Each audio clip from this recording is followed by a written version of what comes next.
Good afternoon, guys. Welcome to TMX New Adventures. My name is Lisa Keegan, and I think this is my fourth or fifth time on this afternoon because I wanted to take you through the process of making your own amazing ricotta gnocchi in the Thermomix.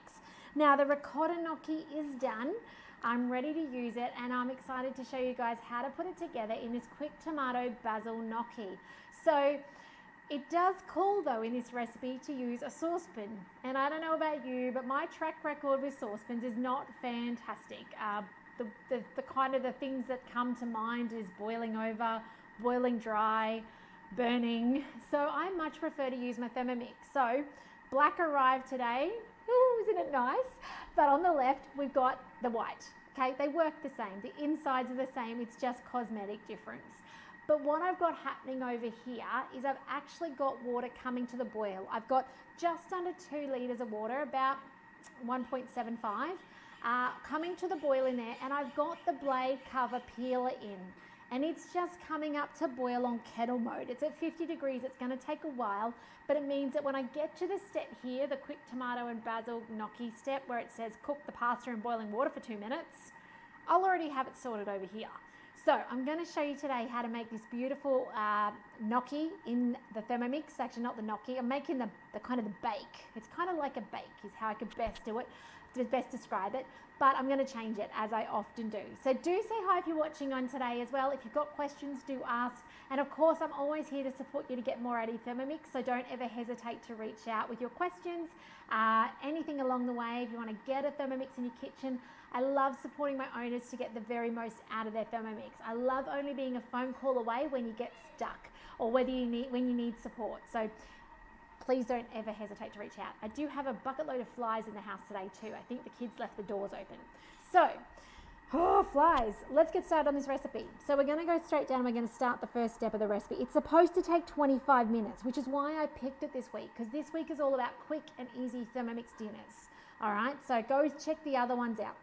So the first thing it asks us to do is place a bowl on the lid and weigh in 75 grams of mozzarella. I don't have mozzarella, I got Tasty. I've just pre-grated it. You can see it down the front, but I also know later on it calls for 75 grams again. So I've done 150 altogether. It's in that bowl.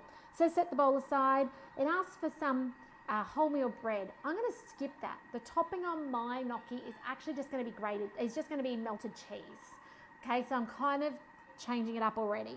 And I will put the sprinkling of, I won't worry about garlic, but I will put the parsley on top. Okay, insert the measuring cup, and normally we grate that down and then set to put it aside with the mozzarella. Now this is where I want to kick off. This is my beautiful tomato sauce that it cooks in. So first thing it calls for is 3 garlic cloves. Okay, in they go. If you like garlic, feel free to go a little bit more generous. Then it says shallots. I don't have shallots, but I do have brown onion, and I've got kind of, I don't know how much that is. Oh, here we go, 60 grams, 50 grams. So not a huge amount, like shallots are mild. So that's what I'm going with today, all right, is that mild.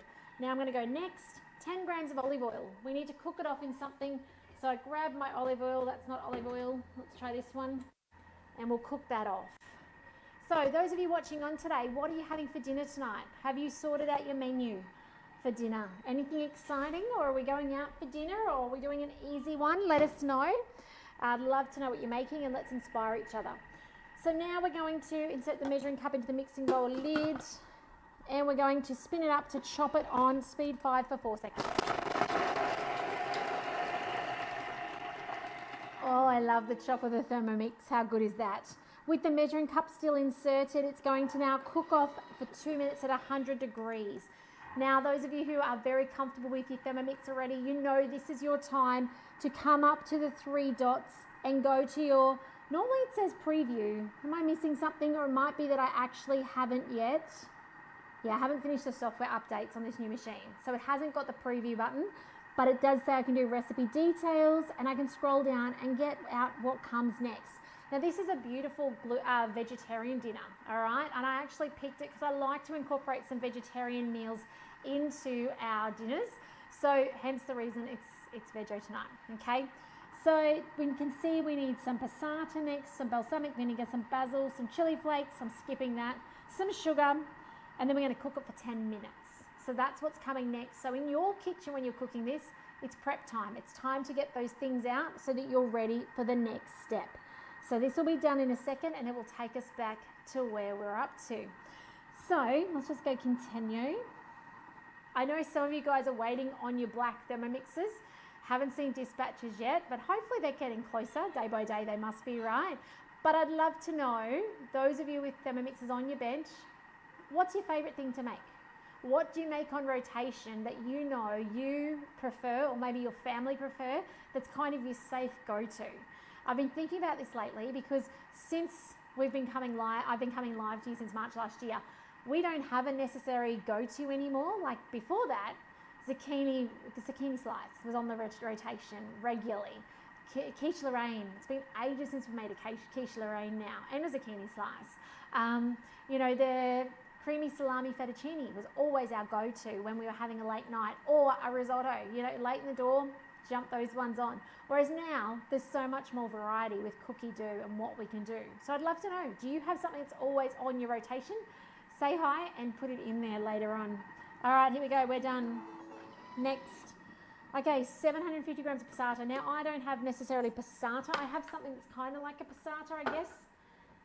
It's like a diced, it's called a chunky passata, so I guess it is, but I won't have enough in this. Oh, my water's boiling over here. I can hear it. Don't know if my microphone's strong enough for you to pick that up. So I'm hoping between a tin of tomatoes and this, I've got enough to cover my 750 grams. Where's my tin? Here it is.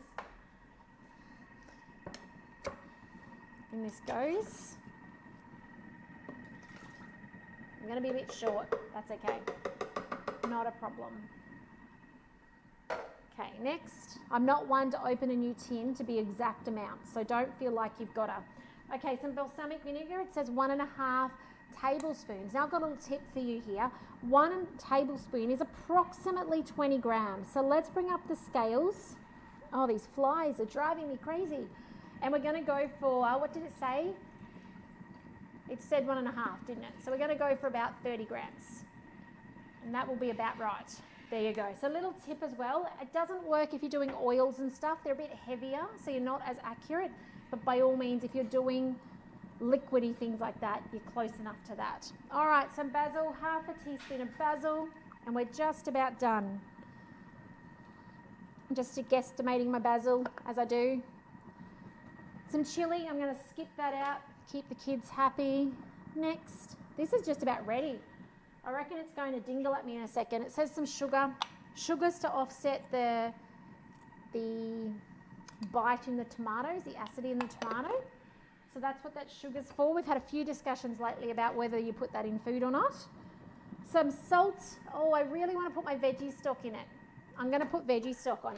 So those of you who have a Thermomix and you make your own veggie stock, please put your own stock in it. So instead of using salt, use veggie stock, because it is just a huge natural flavor enhancer, gives you some more nutritional content at the same time, and use 4 times the amount. So when this says 1 teaspoon, it actually means I can do 1 tablespoon. Mine's really runny. This is actually you know when you make your stock and you've got that leftover in the bowl in the bottom? So I just actually added some water to it, that leftover. So that's kind of a liquidy version of that. Hopefully it doesn't change the consistency too much. All right, some pepper. Oh, I didn't get that out. I'll put that in later. It's at the lid. Now, this one's gone off, and I actually want to get it cooking quickly with the gnocchi before the water stops boiling. So let's get this one going. Oh, go back. Too fast. By the way, I'm skipping the spinach. All right, over to this step. So let's put in this is boiling. By the way, this is also how you make poached eggs. Okay, if you've not tried poached eggs with your blade cover, I highly suggest you do. So in with our gnocchi, still boiling. It's actually bubbling up at me. Oh, try not to burn myself, dropping it in. Always haphazards on lives. All right, let's get this back on. It's not going to take long. 3 minutes. I think it actually said 2 minutes on the original recipe. I really can't operate from behind it. Okay, 3 minutes. Make sure it's on boiling temperature. Make sure it's on reverse, and then just a slow stir to make it go round. Let me just spin this around so you can see what I've done. I do apologise, not having enough devices up to show you. Now that is going to boil that gnocchi.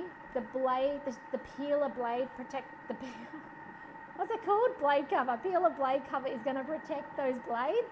It's going to have that boiling in 3 minutes. Gnocchi will be done. This is going to be done in 8 minutes. Now, if we look on this recipe, I'll just step you through what it tells you to do. So it actually, recipe details, you'll see that it actually now tells us to add some spinach to the bowl and let it wilt. While that's wilting, get on your stove top, your saucepan, and bring that water to the boil and cook off your gnocchi. So that's actually what the next step entails if you are following it to a T and you don't have the bonus of a second Thermomix on the bench. You know what I would do? I am so hopeless at stove cooking that I'd actually cook the gnocchi off first. So if I didn't have two thermies, and if you're watching along and you don't have two thermies, that's okay. Either get a second thermie or cook the gnocchi off first. So bring it up to the boil, put it on reverse. You might have to do it in your simmering basket to keep it away from the blades if you don't have the blade cover peeler or even the old school blade cover. But cook it off first and then put it in a thermoserver to keep warm while you then make this sauce. Because this sauce is taking us, 12 minutes to make? So it's not like it's going to be waiting half an hour to cook. It's only going to be waiting aside for that time. Another tip, if you have a TM31 or a TM5, your Thermomix takes quite a while to come to a boil. So boil your kettle, bring it to a boil in the kettle, and then put it in the Thermomix with the boiled water so that you're not having to do that double handling of it. And you don't have to also then wait a long time. You're only going to wait 3 or 4 minutes till your kettle is boiled, which is about how long our TM6 takes to come to the boil. So how long have we got here? We've got 7 minutes here, we've got 1 minute here. Now when it comes to straining this, we actually strain through our varoma. Did you know your varoma is a colander? So no need for a colander when you've got a Thermomix. This is your colander. We're going to put it over the sink, we're going to strain out the water, and then that's going to be ready to go. We're going to toss that, I think, let me just check. I've never made this recipe before. Let me just check what it says. Then we're going to transfer the gnocchi to an oven-proof dish. We're going to cover the gnocchi with our beautiful tomato passata mix. And then we're going to put it says breadcrumb topping. We're just putting the cheese on top, and we're going to put it under the grill for a couple of minutes. Okay, that's it. Done. So that is how easy this recipe is. I'd love to know if you've made it. I'd love to know if you're going to give it a go in your Thermomix. It is a quick recipe, okay? Even if you've got to get the stove on, although if you're going to do it with the stove, boil your water at the very beginning so that it's happening while this is happening, okay? I don't trust myself on a stove top. I would get far too distracted, things would go wrong. But if you can, by all means do it that way, but get that on early so that's all happening within the same time frame. So I'm going to love you and leave you because this requires draining.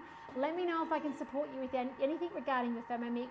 Don't ever be a stranger. Reach out, say hi, and don't ever throw anything out in your Thermomix. If you are making something and it's not working, you send me a DM, a PM, an email, a mobile call, whatever it takes.